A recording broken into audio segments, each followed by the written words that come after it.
Mic check. 1, 2, 3, 4.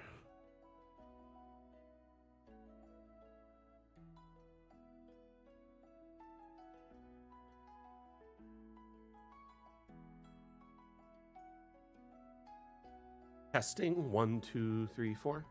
Testing. 1, 2, 3, 4.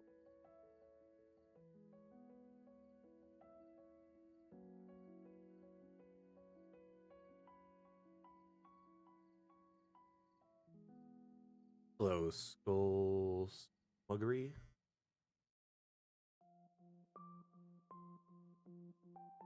Thank you, Rev. Thank you. Get started then.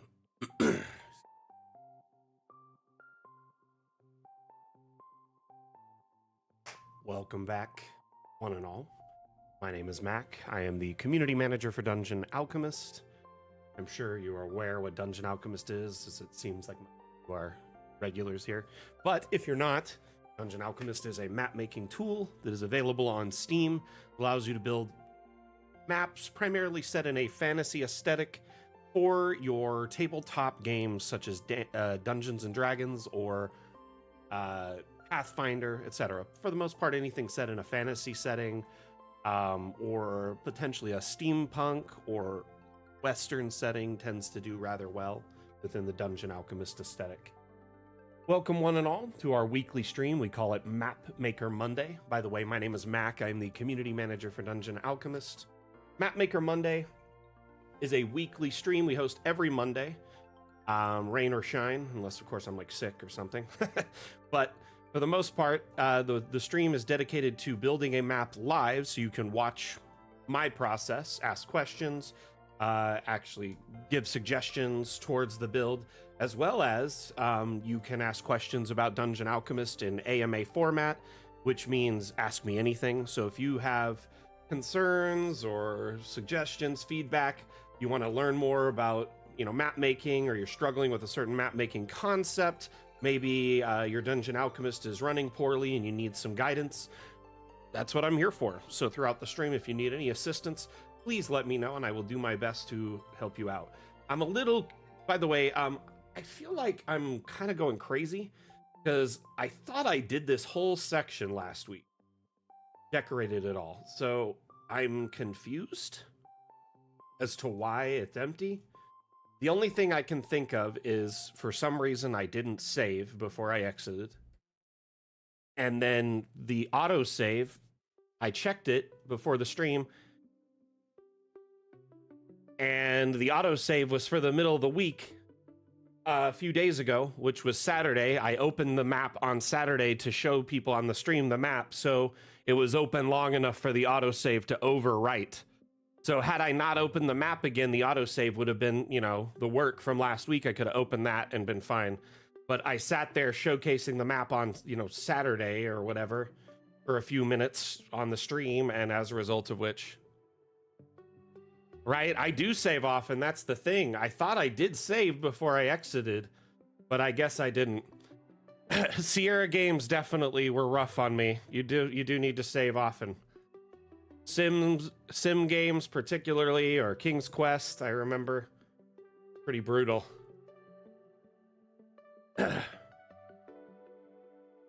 Simcopter, if you didn't save regularly, you were toast. Anyway, so I'm gonna just fly through decorating this, and just to double check, I've got my autosave interval set to 1 minute and enabled, so at least I've got my autosaves on. Polaris, how you doing today? Welcome back. So how was everyone's weekend? Hope you had an amazing weekend. Did you do anything interesting? Did you get any session prep done? Did you have any gameplay yourself or with your, with your table, with your players? If you did have some gameplay, I'd love to hear about it. What kind of shenanigans did your players get up to? If you're doing session prep, what kind of session prep did you do? Was it map making? Was it, writing? Was it, everything in between? Let's discuss it.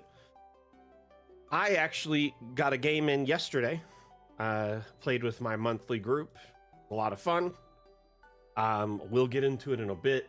I'm going to let people kind of file in before we start talking about that. But while people are filing in, I'm going to bust out a bunch of work to fix what I lost already. So it's going to be a pain. I like to put like a watering can every once in a while, maybe some flowers on that one that are growing, like a bed of them. A couple colors.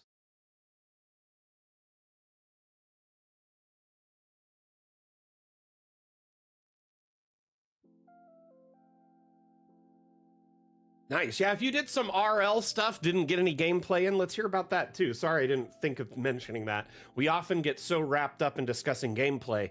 If you did some RL real life stuff, you know, got together with family or, you know, Pee-wee, went to a play, anything, let's hear about it. Let's talk about your lives. Let's catch up a little bit.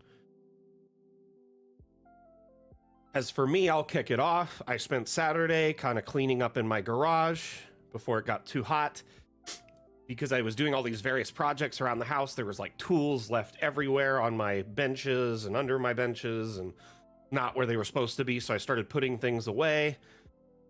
Boring, right? And then I found spaces to hang up my ladders, and like my garage is organized and boring as all now. It's getting even more organized by the day. There's still more work to be done. Anyway, that was my Saturday. It's Mapmaker Monday, so we're working on the cemetery again. I feel like I did all this work last week, the decorating, but my save, either I forgot to save before I closed, and my autosave got overwritten sometime during the week when I opened the map up again. So now I'm back to, you know, doing this section again, but I'm going to just try and get a bunch of it done really quick if I can. Is the plan. How you doing today, John? How's things in the Doom universe?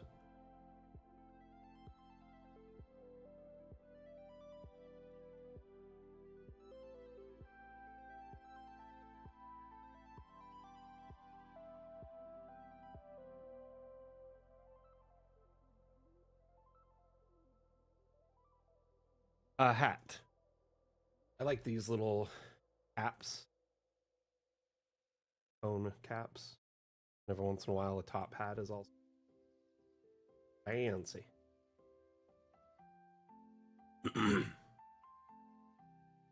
What's your favorite system? I feel like you've told me, but just remind me. Is it Starfinder or something? I feel like, I don't know. Was it you I was talking about with that? I can't remember. I feel like we have the occasional person come in and want to chat Starfinder.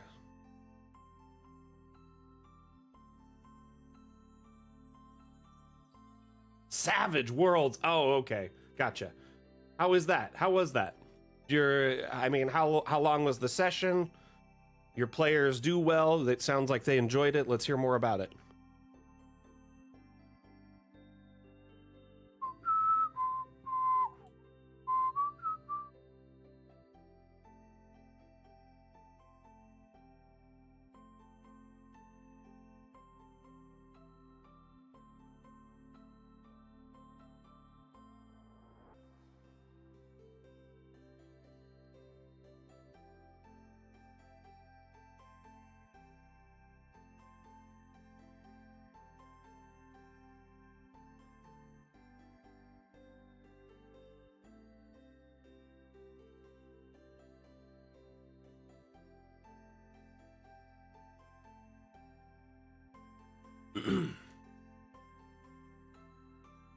What kind of shenanigans did they get up to?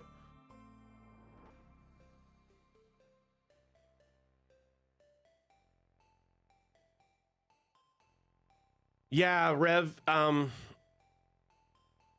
our wiki, there's a, hold on.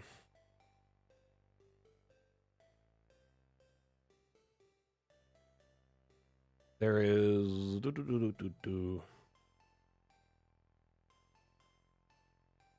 this here can guide you through getting your, that link I just shared above, not the one that auto popped after, the first one. That one will get you to where you can locate logs. You're on Linux, right? So it should show you specifically how to locate it for Linux. It also shows it for, all major platforms. No biggie. Anyway, oh yeah, we need some coins and candles. Let's do some coins. Let's do a pouch first. A pouch right here. Could be anything. It could be incense, you know.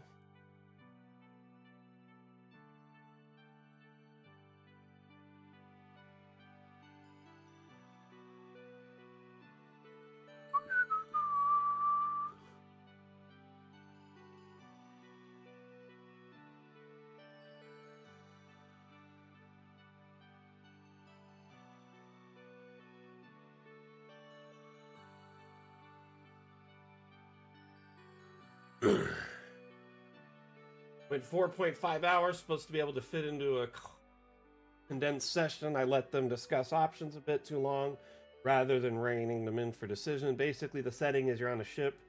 You're aboard a ship heading back from a planet working for a legally distinct version of Wayland Yutani. Nice. So it's alien based. Cool.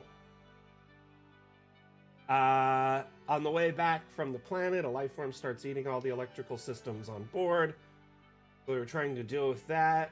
Each character also has a secret portion of their backstory that offers a great RP opportunity. The electrical systems also kind of gives off the Thing vibes. So, cool. That's neat, though. My Mrs. Mac has been rewatching like all the Alien films and has been watching the show that's out. She's been way into that lately, so definitely been talked about in the house a lot lately. I'm glad your players enjoyed it. Did anything crazy happen?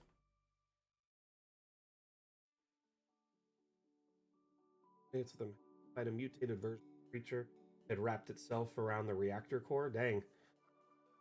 Yeah, it has some kind of interesting kind of variations of different sci-fi stuff. Like, I'm a big sci-fi nerd, so I kind of see different things here. A few different things. So the way the creature wraps itself around the reactor core, that reminds me of, what is it? Replicators. Replicators from Stargate.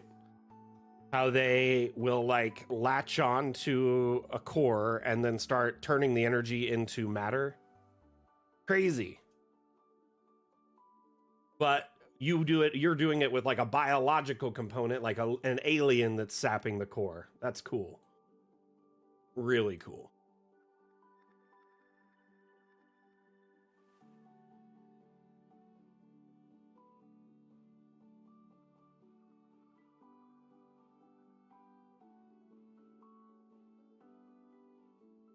Rev, I hope that helps you out, bud. Oh, shoot. I just realized this whole time my TikTok feed was not updating. Stand by, TikTokers. I apologize. I owe you so many apologies.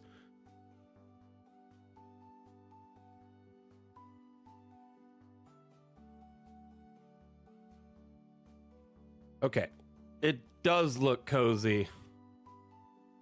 You know, it's a nice place to sleep off the rest of your days.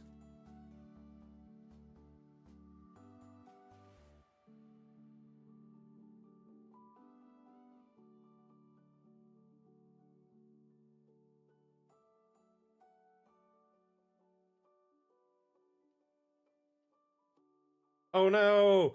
Did any of them have any like gear that might help them or like abilities that might help them in that? Yeah, I just saw Austin's comment as well, but I might have missed it when he was on and active because the feed was just crashed and I didn't even realize it. And I just feel like such a bad community manager at the moment.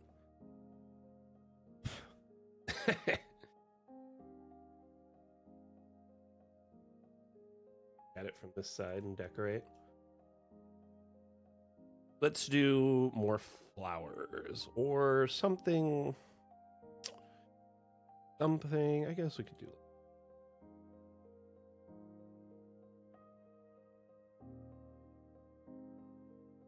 that one, or maybe something else. What kind of tool? What kind of tool? Ooh, yeah, let's do a bottle of something. Do food. Alcohol. We'll put like grog here.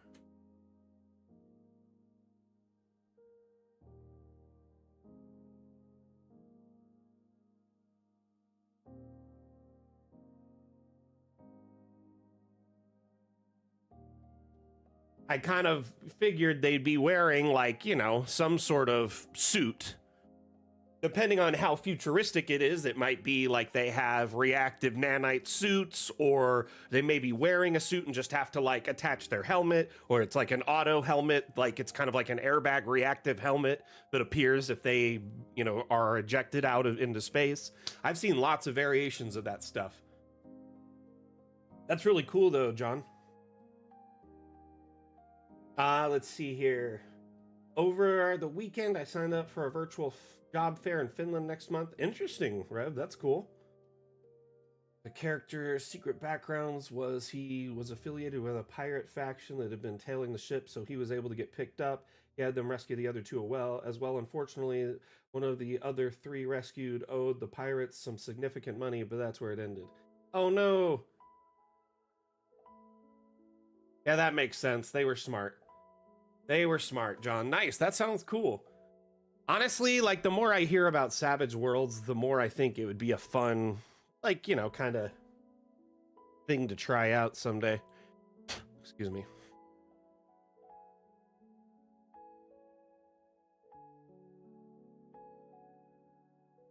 Cornucopia here. Fruit of the Loom and Mandela effect.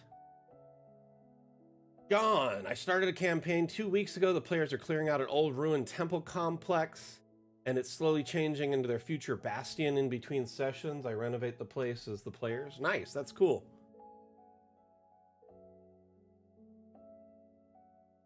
Fine. I mean, I might consider it. I might consider it. I've been really wanting to get into a sci-fi system for a while. I was checking out Starfinder 2 or whatever.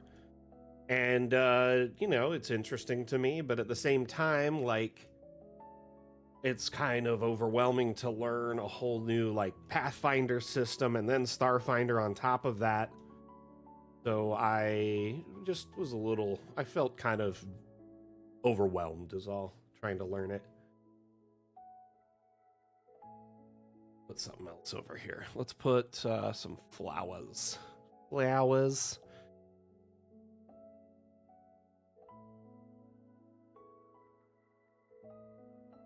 Plant. Here. Thinking sunflower. Haven't done a sunflower in a while. Could also do a sundial.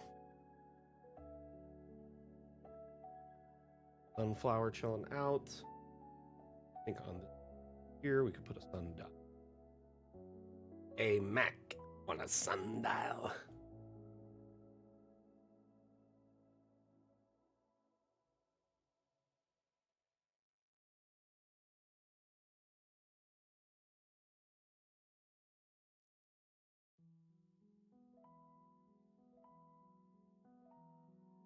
Yeah, I get it, Skullmuggery. I just, you know, I'd have to learn Pathfinder, and then I'd still have to go learn all of like the races of like Starfinder, right?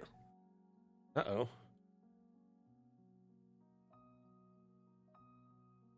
Did your Steam feed crash just now? Atlam?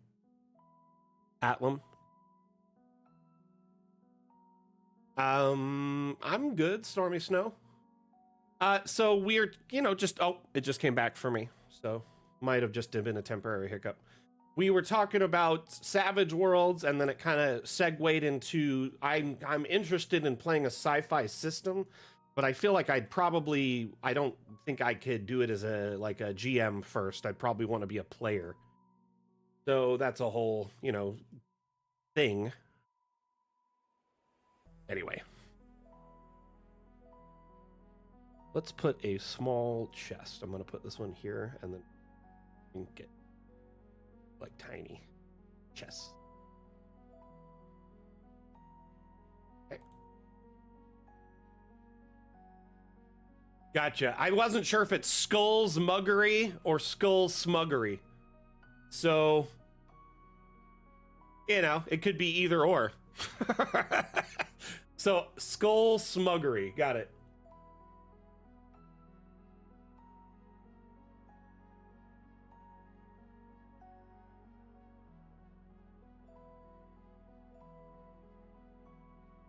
Thank you for the clarification.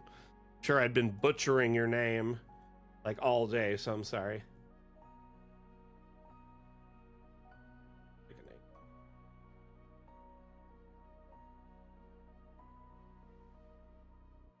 We are an in-person play and have been using DA and FPV Live and top-down export to D&D Beyond maps, all to varying up experience. I'm working to export to Ark and Forge next. Nice, very cool. If you use our exports that are, let's see here, under the export menu, if you go to,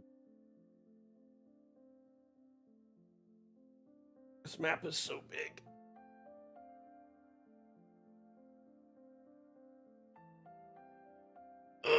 Excuse me. It'll be a moment while we wait for the export menu.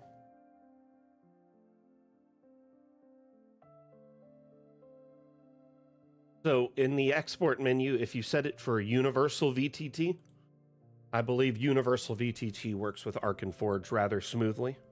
They support that option, which would include like an image of the map and then all of the like wall, window, door data. And I believe lighting as well.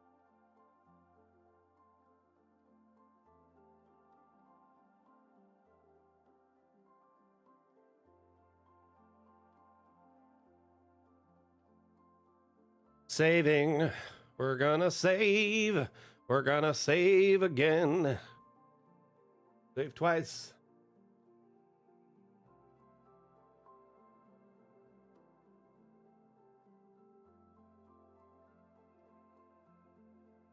The Ark and Forge team are good people. We've worked with them a little bit in the past to offer some interconnectivity and compatibility. They're a great tool. We're a great tool. I think they're complementary more than competitive. You know what I mean?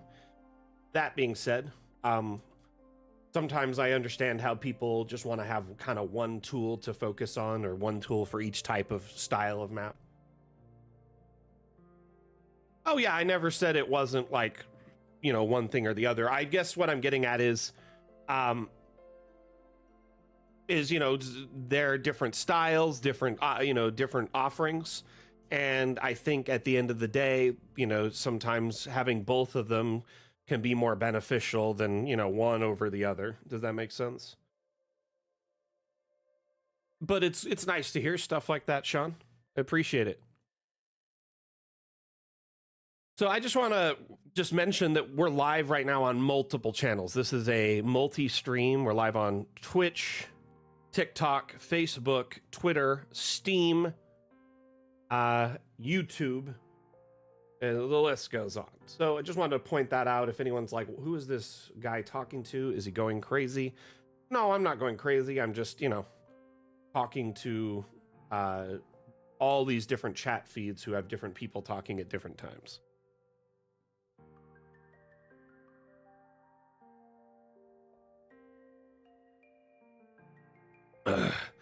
I often compare, Sean, like having multiple tools as a DM is nice because, like, I say this, just kind of as an analogy, but I think it's really, really difficult for a carpenter to build, an entire cabinet with just a hammer, right?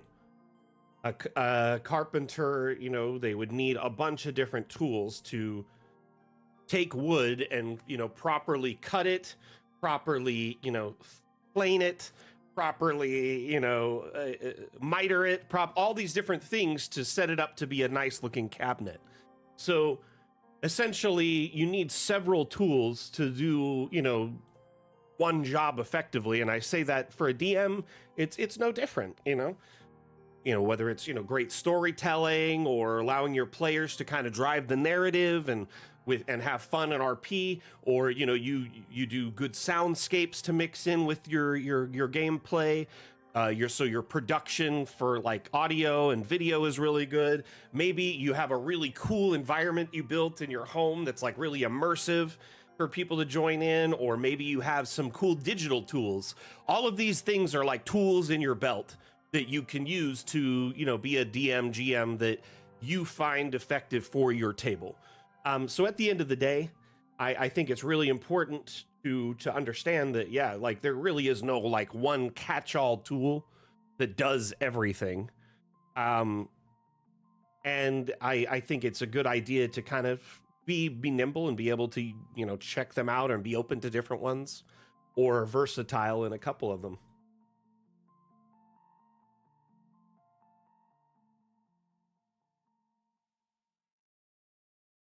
Right, Dag. So yeah, Dag brings up an excellent point. The devs have said at points in the past that they hope to make Dungeon Alchemist the only map maker you'll ever need someday. Which, you know, basically, from how they explained it, was they'd like to be essentially giving you a tool that, you know, can make your encounter maps and your local, so your local, regional, and, you know, world maps. So overworld, you know, battle maps, everything in between.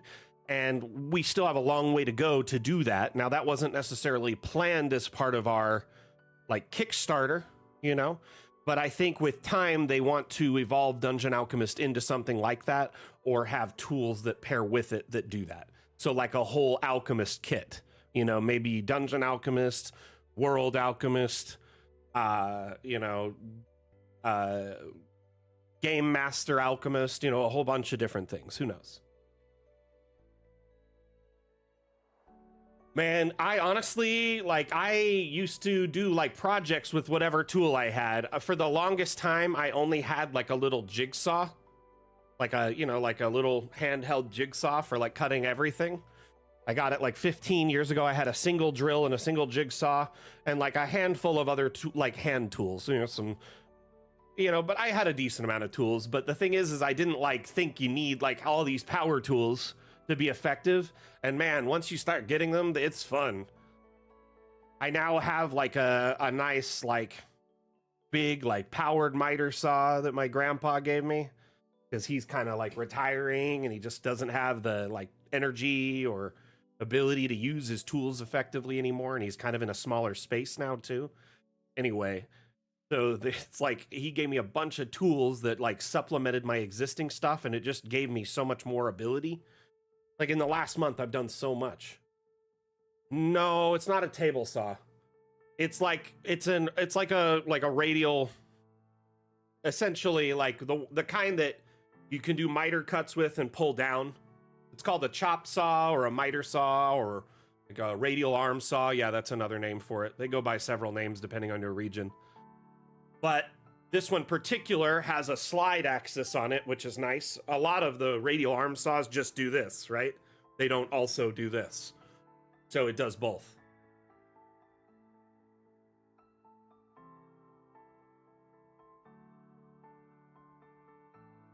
Honestly, yeah, John, honestly, that is a plan. That's the plan someday, is to offer that for our community. So I hope someday we can get to a point to get that, you know, for you.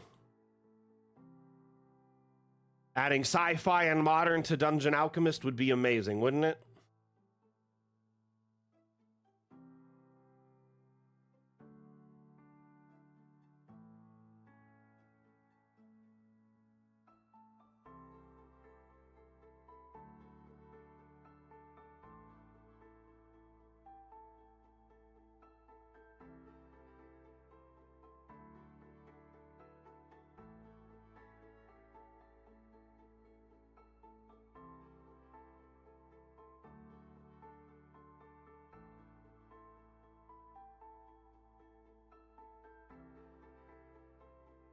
Making pretty good progress on this today. So, does anyone want to hear about how my game went yesterday? Okay, so he gave me that saw, right, Dag, the miter chop saw, whatever. And then he gave me several sanders, like a palm sander, a belt sander, and then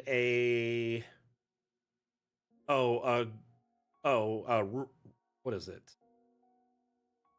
Sorry, I'm trying to think of all the stuff. So I've got like a grinder now.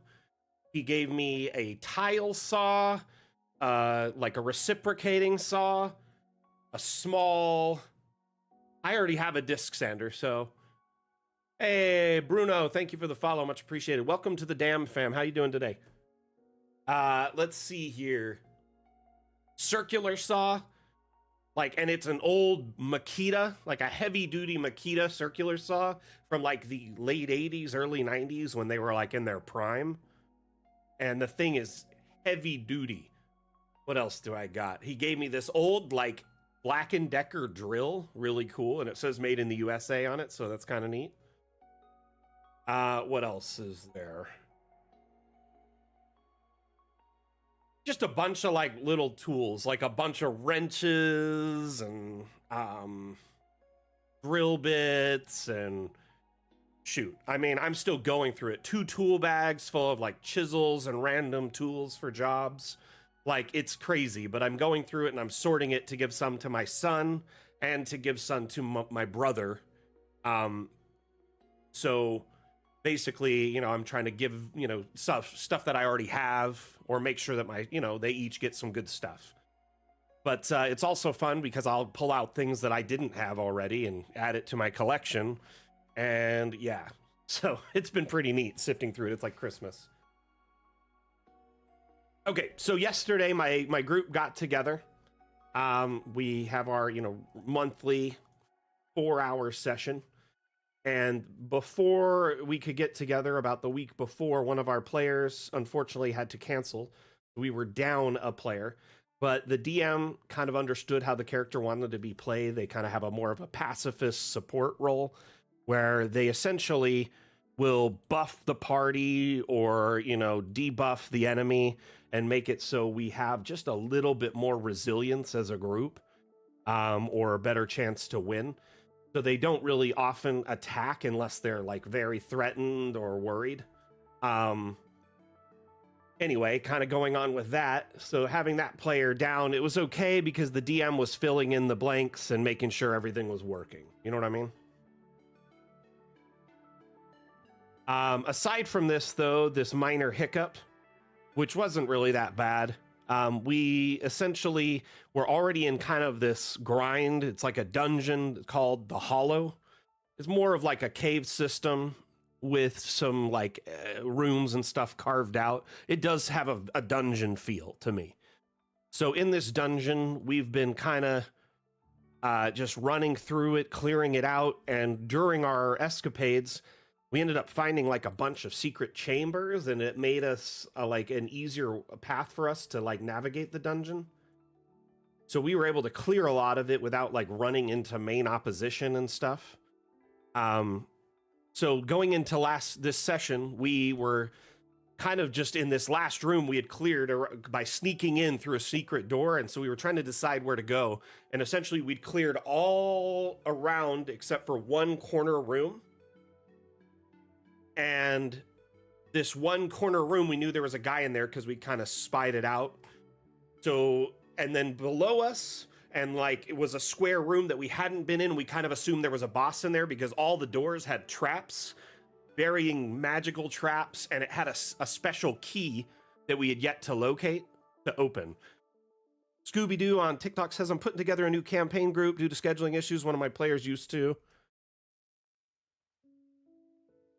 DM and he used Dungeon Alchemist, so instantly we bonded. Nice, nice. That's cool. Well, welcome to the stream, Scooby-Doo. Well, welcome back, I should say. I feel like you've been here before. Got one of those names. So memorable.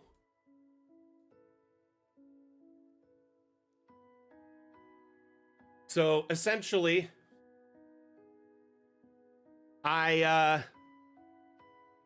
going into this we went into this new like little room. There was like a guy, like a cultist, doing something, and in the center of the room was like a font full of sand. It looked like spice melange, basically. It was like a cinnamon.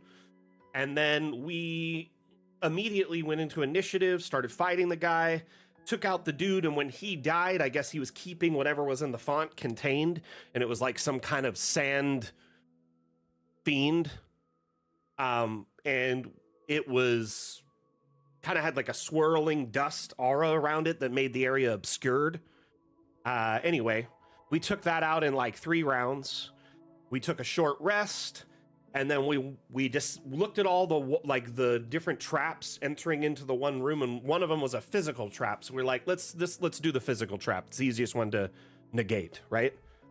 So we started trying to decide how to approach that trap, and I summoned my unseen servant. Oh, when we killed the cultist and the other guy, the sand guy, after we cleared the room, we found the key, the last part of the key. We had 2 parts, put it together. That gave us the key to the door we couldn't get through. So we go up to the door. I know there's a physical trap there, so I give the key to my unseen servant and command him to open it. He opens the door. As soon as he enters, the trap is triggered. It takes out the unseen servant, and then we get into initiative. So essentially, there is a room full of fiends and constructs of varying abilities and capacity, and they are all kind of in this big square room where we're kind of in a small little rectangular space going through this door. So they had a lot better angle on us than we had on them because they could get behind cover at different angles. So it made it really difficult for us to kind of target one of them at a time and focus on it. So essentially, it took us a couple rounds to get our bearings. One of our players went in the room and triggered a trap, which he was fine. He got through the save. But had he been triggered by it, he would have been possessed. So we didn't want to enter the room because we didn't want everyone to be possessed. And so the fight was essentially kind of centered around a 15-foot wide door where our marshals were all lined up. But the one guy who was in the room, all of the baddies kind of got around him and got flanking, and they were attacking him, and just only attacking him, focusing on him. And before you know it, he was downed. Oh, and one of the attacks was a heat metal on him, so, that's great. So I'm essentially... Oh my gosh, Eric. Yeah, Eric was torturing us yesterday. It was interesting. So our buddy on the front line got heat metaled, and that heat metal, between that and just getting attacked on the front line, he was down in a round and a half, right? And the heat metal was hurting him while he was down, so it's taking away his death saves. One of our frontliners force fed him a potion so he could get up, and then he kind of retreated because he can use a cunning action to disengage and run away. And anyway, he went away, and he was trying to rejuvenate and get back into the battle for 4 rounds because he kept getting hit and would go down a little bit to a sliver of health. It was ridiculous. There was just so much about to take him out, and our action economy was slanted against us. Is there love from TikTok right now? Let's see. I'm going to refresh this because I'm not seeing it. It looked like there was no chat. Oh, okay, there it is. See, yeah, it was frozen again for me. Anyway.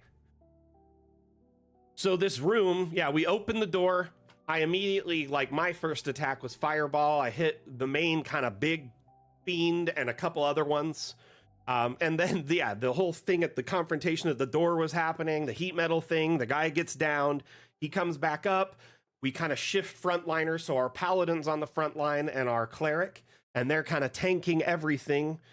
And we're learning all the various attacks and moves these guys have, and Eric is just definitely, trying to give us a run for our money. One of the fiends has a ton of movement and an ability where it can run by, do a couple attacks, and run away without provoking opportunity. And he also had an ability that he could do this big conical attack at everyone that it does a ton of damage. So like our casters were back a little bit behind these walls doing ranged attacks and taking cover so they don't go down, and then our frontliners are at the front just taking all the hits and like hiding right near our paladins so they get the bonuses to their save checks. And it was such a long battle on this one little point to fight, and then once we could finally focus on like one guy, it went a lot faster. But like our cleric had a spirit guardians that was taken down by a dispel magic inside of one round. We were like, ah. And then we got a moonbeam on the front line to try and keep everyone at bay, keeping them from coming in the door or slowing them down. And then I decided I was getting sick of this fiend that kept like zipping past the door, attacking people, zipping away so we couldn't hit him with our spells. Oh my gosh, this guy was getting so irritating. And between that, we have the heat metal concentrated on like one of our guys who has very little health. It was not fun watching him almost die every round, right? So I essentially had made it my like mission in life was to take concentration off of our friend who had casted heat metal, right? The bad guy. So I just kept hitting him with like magic missiles and doing everything I could to slow him down or get concentration checks. He was passing concentration check. I was like, ah! I was so frustrated. I think he passed like 8 concentration checks before he finally dropped it. Yeah, the web spell was pretty good. So a combination factor of our kind of pacifist did a hypno pattern that dropped one of the heat metal concentrations and kind of balanced out the action economy for a second, while we took out one guy, took out like one of the fiends, one of the constructs, and then things started balancing in our favor as our kind of fighter was rejuvenating, getting some health, and he was doing his ranged attacks to really kind of do what he could to contribute. And then I prepared a web where I just basically said, if this fiend flies by the door again, the second I see him, I want to capture him and the construct next to him in a web.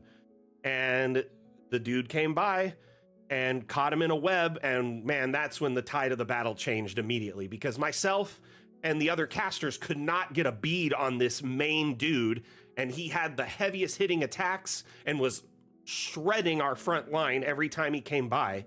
So my son, he's a Sorlock, and he did a scorching ray, was it a twin scorching ray? Either way, he put out a frick ton of scorching rays, and the guy was hexed too. Quickened scorching ray is what it was. It was like a ton of scorching ray.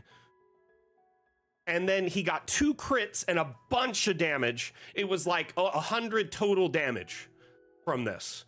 And that guy, I had hit him before. I was the only one that had hit him prior with my fireball in the opening salvo. And other than that, he'd been zipping around, not getting hit. He hit him for 100 damage. He was down to like a sliver of health. And he was able to, within 2 rounds after that, he was done. And then the battle totally flipped in our favor. It was pretty funny. Anyway, we were able to do a couple things that worked out, and our missing player was played by Eric, who was giving us some really cool buffs, like Bless, and once he was dropping fairy fires and all these good hits that were giving us, advantage and other things too, or enlarge reduce on one of our players to make them bigger and more, more damage. I think we've got most of this area done. I don't need something on every grave. Just want something like on a few of them. Anyway. Oh. That incense? Yes, it is. Okay, I'm going to save. Anyway, so we cleared that room. One guy after another. There's one fiend left. The 2 fiends that were left were in the corners, and we were at the doorway. We can't go in because we risk getting possessed. So we're doing angle fights off the corners of the doors. And there's a web right in front of the door that they're avoiding, and the moonbeam. So essentially, yeah, we kind of had the door locked, and we were just doing little shots at them at angles to try and take them out. And then there was only one left, and my son intimidated him and convinced him to lay down arms. And then we asked him a bunch of questions, and he kind of explained to us how the room worked. And there was a a spectral entity in the center of the room, a ghost face that you could see in DA. Let's see. What was it? It's like this was in the center of the room. And if its eyes could see you, you run the risk of that check for being possessed. So I said, well, we've cleared everyone in the room except for this guy. Let me see if the room still has this issue. I flew in my owl familiar, who immediately got stuck in the web, but then got possessed. So he was stuck in the web, but possessed. So dismissed the owl familiar back to his pocket dimension. And then we we were trying to figure out what to do. And then our frontliner, who was like dying before, he's like, hey, I think I passed the check earlier and can go back in the room. And so he's like, oh, everyone was like, oh, shoot. Yeah. And he goes back in. He's not affected. And then kind of in interrogating the fiend in there, we learned that if you cover the eyes, if she can't see you, then it won't cause a trigger it won't trigger the check to be possessed, right? So essentially, we give some of our like bedding to our frontliner, who runs up, covers the eyes, and then we have our most like high whiz person, our paladin, walk through, and they beat the check. Oh no, there is no check. That we just had them go through just in case there was a check. Sorry, I'm kind of losing my train of thought here. Anyway, long and the short of it, that whole endeavor there to try and figure out how to get in the room was a pain, because we had to fight right at the doorway unless we wanted to go in and risk being possessed. And I think the fight lasted like probably 8 rounds, maybe longer, and it was like the majority of our session. At the end of it, we investigated the room, found a couple magical items, Staff of Adder, a immovable rod, and an interesting item that's from Griffin's saddlebag. It's like a Chronergis eye patch, and it allows you to kind of like use a reaction to roll back time or like speed it forward.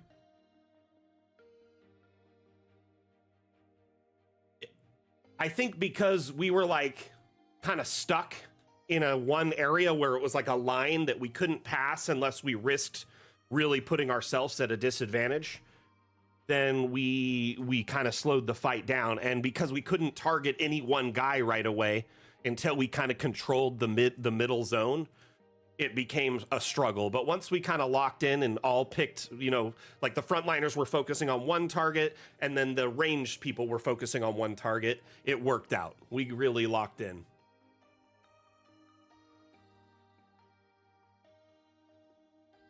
Okay. Let's see here. Let's go in and fill in all of these columbariums with items, and then we'll start adding more graves. So I've got sides are done, this side and that side.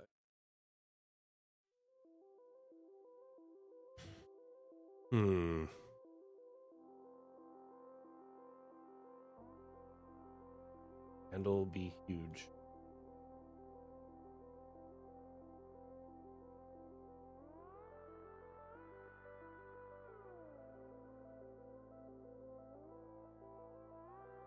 In that one. It's somewhere, okay? Mondu, how you doing, bud? But yeah, by the end of the fight, found the items, and then we were trying to, like, I guess, plan our long rest, which I guess we'll discuss what we're going to be doing in the time leading up to a long rest. Because that fight was like a mini boss, and it really tapped us out. It was a long fight.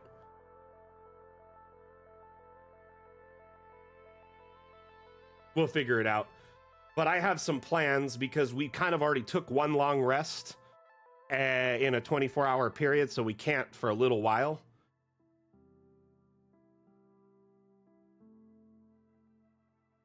How you doing, Space Monkey? Welcome back. So I'm going to try and I'm trying to decide what we should do. I think one thing that would be important is setting up some basic traps and alarms around us so we can be aware if anything changes in our vicinity. and or slow people down. And then I kind of have a fun idea. I'll be honest though, it wasn't fully my idea. It was my wife's idea. And then I just kind of took it to the next level after she mentioned it to me. She has the spell Animate Dead on her list, and she's always wanted to use it but never had a chance. And we ran into like a bunch of piles of bones yesterday. And it's like usually Animate Dead, if you keep a pile of animated dead, it's not like you can go into a city or something easily. So, you know, but we're in this dungeon, so it's like it might be fun to have one or two animated dead little underlings with us helping us out, taking hits. But I think we might strategize and like have her cast Animate Dead on a pile of bones or two right before we end our long rest. So we'll have a couple of them before we go into our next portion of the dungeon, which will probably help us out a lot, because from my understanding, there's going to be quite a bit going on. Graveyard's coming along. So I think a lot of my progress from last week, like my decorations, were like missing. I don't know what happened. So I think my save, I don't know if I had a main save when I quit. So I might have whatever. And then my auto save, I opened this map Saturday to show it to the stream, and I think within a minute or two my auto save was overwritten.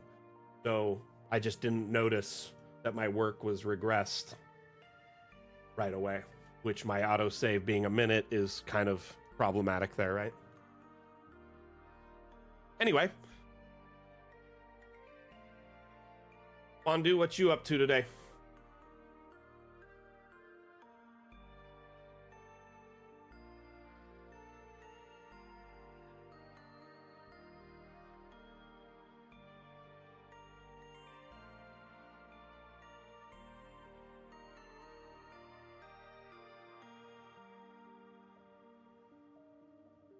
You know what? I'll change it to 5. See if I've learned my lesson.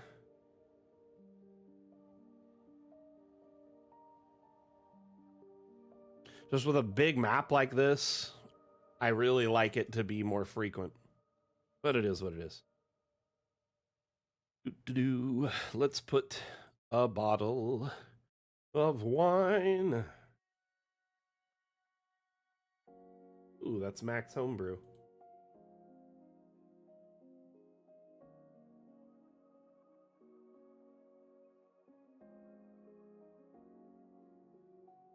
Uh-oh, how'd they throw a wrench into it? Let's hear it.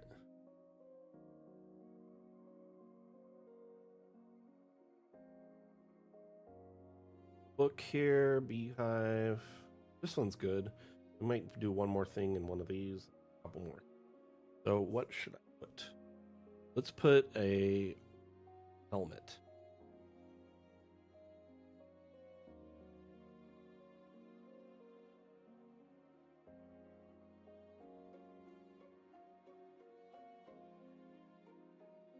Helmet there.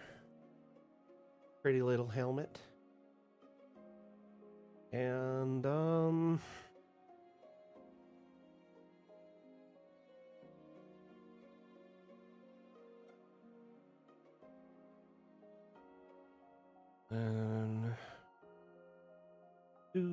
do.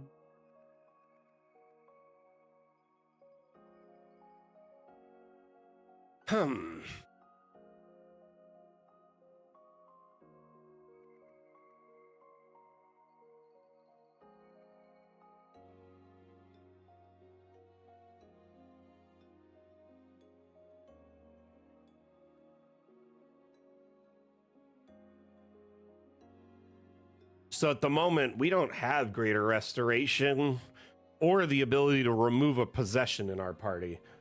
So, like, definitely having a player be possessed is not an ideal scenario.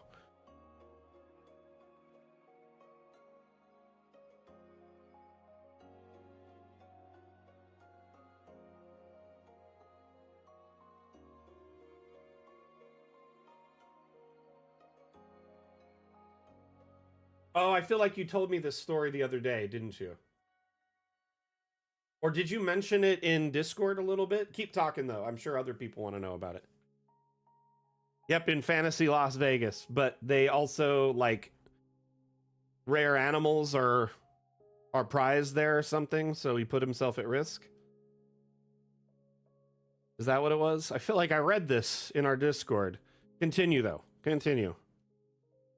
Interesting story.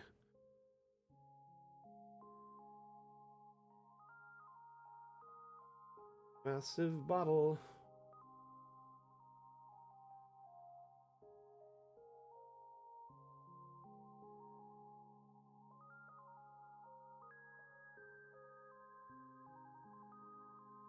Okay, more decorations.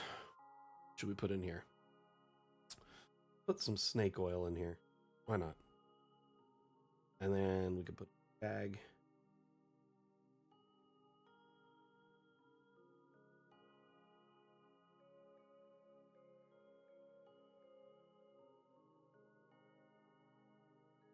Put someone's favorite mug.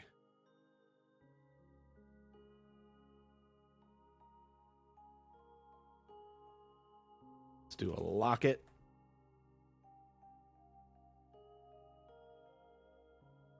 Oh, here. Oh, it's massive, my friend.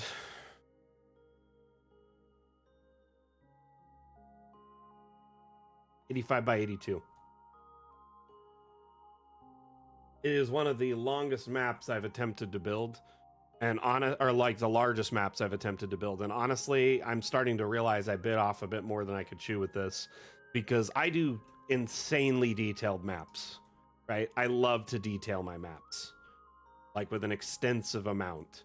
And so I have been going through it inch by inch by inch, adding detail. And I'm starting to realize that that is a lot of detail in a map this size. But at the same time, I honestly I don't know. I think this will be probably one of the most extensive cemeteries we will have on the workshop when it's done. I really wanted it to feel like New Orleans or like a cemetery in Europe that just goes on and on and on, you know?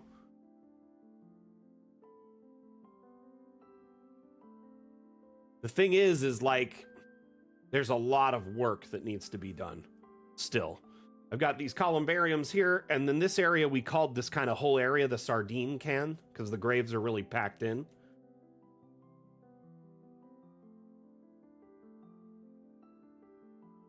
So my hope is to, like here, I was putting in graves manually and kind of designing them from the handful of things we had and making like headstones from all sorts of random things. But we got the update. The update has all this like this grave style here. Every time you place it, it's a new one. It's a different look. There's like over 700 variations of graves. It's almost impossible to get two that are alike, because it'd be a different headstone or a different decor, a different base stone, different capstone, no capstone. It mixes it up a ton. If you're noticing, they're all slightly different. So it's great. It sped up the process tremendously, because I was able to add like 200 graves over here in a much quicker time than I was able to do these 100 graves by hand. Noticing that I don't have any light over here. I'm probably going to need to add some candles and stuff, or maybe some walkway lamps along these areas.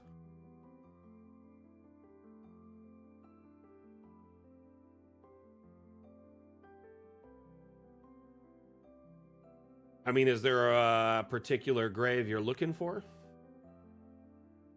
Phil? I'll be honest with you, though, our last update added tons of new graves. Tons. We went from mostly having like, Catholic Christian graves to, like with just like crosses for the most part, to tons of non-denominational that could be any deity you want in this last update. From like, if you look at this, they're all like different features that aren't necessarily Catholic or Christian in denomination. And in addition to that, there was a ton. So here, let's look under